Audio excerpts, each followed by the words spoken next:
لیکن صدقہ کرنے والے کو اللہ تعالیٰ اپنے خزانوں میں سے عطا فرماتا ہے۔ اللہ کے نام پر صدقہ سب سے زیادہ طاقتور چیز ہے۔ تو بات ہو رہی تھی کہ اللہ تعالیٰ نے اس قوم پر ہوا چھوڑی۔ ان کے قد 50 فٹ 60 فٹ تھے، تو ہوا نے انہیں اٹھا لیا اور ان کو تہس نہس کر دیا، اور ان کے آپس میں سر ٹکراتے اور ان کی کھوپڑیاں پھٹ جاتی۔ پھر ہوا نے پٹخ کر زمین پر مارا تو دھڑ اور سر ان کے الگ ہو گئے۔ پھر دوسری قوم جو سمود تھی، اس قوم کو ہوا کے بارے میں انہوں نے سن رکھا تھا۔ انہوں نے پہاڑ کھود کر گھر بنائے اور کہا کہ لے او اپنے ہوا کو، اے اللہ ہم چاروں طرف سے پہاڑ میں ہیں، ہوا تو آ ہی نہیں سکتی۔ تو اللہ نے پھر کیا کیا کہ ایک فرشتہ بھیجا اور اس نے ایک چیخ ماری، ان ساری قوم کے کلیجے پھٹ گئے اور چہرے نیلے پڑ گئے۔ ایک دن میں اللہ تعالیٰ نے سارے کے ساری قوم کو مٹی کا ڈھیر بنا دیا۔ پھر تیسری قوم فرعون کی تھی، جو کہتا تھا میں رب ہوں۔ اللہ تعالیٰ نے اسے ایسی طاقت بخشی تھی، وہ کہتا تھا کہ کدھر ہے رب، آج آئے مجھے اور میری قوم کو تباہ کر کے دکھائے۔ اللہ نے ایک تندور سے پانی نکالا اور ساری نسل کو اللہ تعالیٰ نے اس پانی میں بہا دیا۔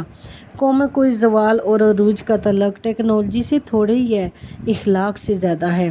اب 27 صفر نبوت کا 14واں سال جمعے والے دن ہمارے نبی پاک صلی اللہ علیہ وسلم اور حضرت ابوبکر صدیق رضی اللہ تعالیٰ عنہ تھے، اور حضرت ابوبکر صدیق رضی اللہ تعالیٰ عنہ نے عرض کی یا رسول اللہ، ایک غار میں نے ڈھونڈا ہے، وہاں چل کر چھپ جاتے ہیں، جب ہماری طلب مدم ہو جائے گی تو ہم نکل آئیں گے۔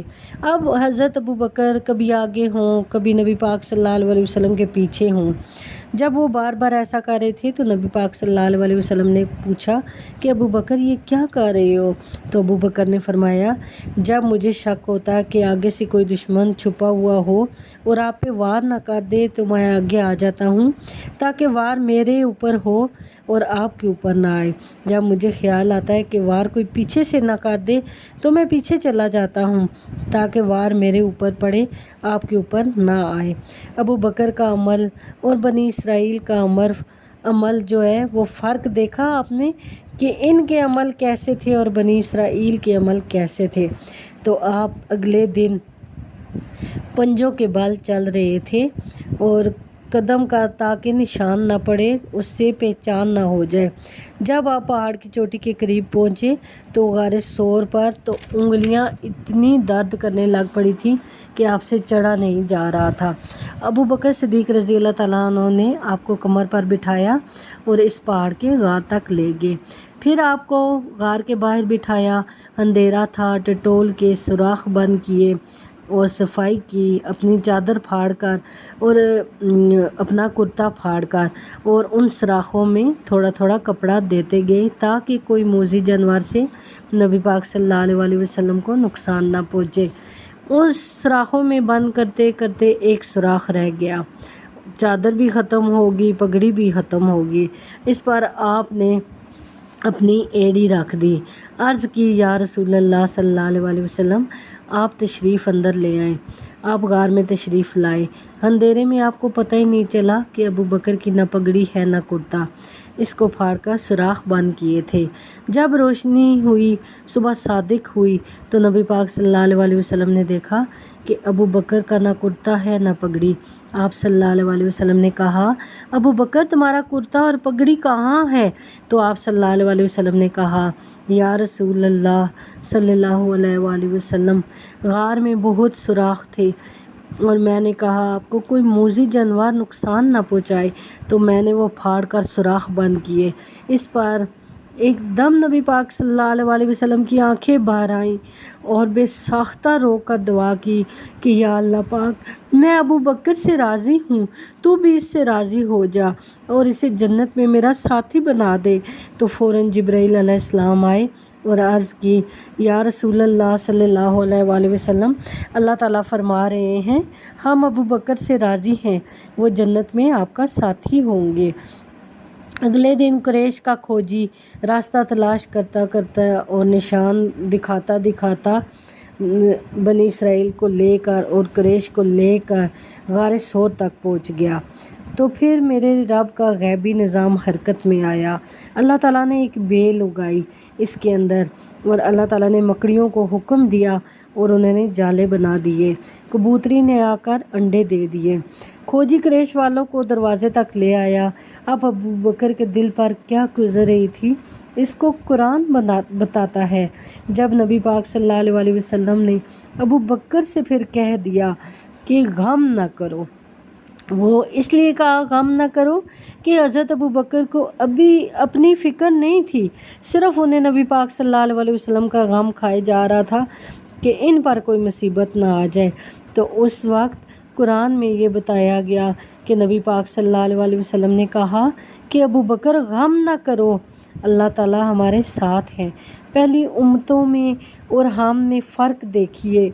پہلی امتوں کی 2 نمازیں تھیں اور اللہ تعالیٰ نے اس امت کو 5 نمازیں اس پر فرض کی۔ پہلی امتوں کی مسجدیں نہیں تھیں اور اللہ تعالیٰ نے ہمیں مسجدیں بھی عطا کی، اور ہماری مسجد میں نماز فرض ادا ہوئی۔ اور پہلی امتوں کی اذان کوئی نہیں ہوتی تھی، ہمیں اذان ملی، اور اذان اتنا بڑا عمل بنا دیا گیا کہ میرے نبی پاک صلی اللہ علیہ وسلم نے فرمایا اذان دینے والا قیامت کے دن سب سے اوپر کھڑا ہوگا۔ حضرت علی رضی اللہ تعالیٰ عنہ فرمایا کرتے تھے، کاش میں اللہ کے نبی سے حسن رضی اللہ تعالیٰ عنہ اور حسین رضی اللہ تعالیٰ عنہ کے لیے اذان مانگ لیتا۔ کسی کو اذان نہیں ملی، صرف ہمیں ملی، اور پہلے مؤذن حضرت بلال رضی اللہ تعالیٰ عنہ تھے۔ اللہ تعالیٰ نے ہمیں چاشت کی نماز دی، تہجد کی نماز دی، اوابین کی نماز دی۔ اللہ تعالیٰ نے نماز کے کتنے دروازے کھول دیے ہمارے لیے۔ اور میرے نبی کی آخری وصیت یہ تھی کہ میری امت نماز نہ چھوڑنا، نماز نہ چھوڑنا، نماز نہ چھوڑنا۔ اور یہ فرق تھا ہم میں اور دوسری امتوں میں۔ تو اللہ تعالیٰ کا لاکھ لاکھ ہم شکر ادا کرتے ہیں کہ ہم نبی پاک صلی اللہ علیہ وسلم کی امت میں سے ہیں۔